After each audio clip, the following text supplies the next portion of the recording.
Баршаңызға сәлем. Егер сабақ түсіретін болсаңыз, InShotқа кіресіз. Алдын ала видео камераңызға сабағыңызды түсіріп аласыз. Сосын новый дегенді басып, фото дегенге басып, артына бір фон қоямыз. Мен осы фонды қолданып жүрмін.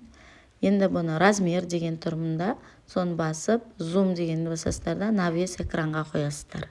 Енді пип деген тұр, пипті басамыз. Галереямыздағы видеоларды таңдап, міне мұнда сабақтар түсіргенмін ғой, соны таңдаймыз. Міне мына размерін үлкейтіп, кішірейтуге болады. Астында фотоның да видеоның ұзақтығына қарай соза берсеңіздер болады. Осылай орналастырып қоямыз. Және мына жерде птичканы басамыз да, текст дегенді басып, енді текст жазсақ болады. Мен мұнда фотоны созып жатырмын, екеуі бірдей болу үшін. Енді текст жазуға конкурент зерттеу деп жазамын.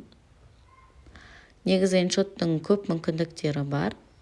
Осылай қолдансаңыздар болады. Міне.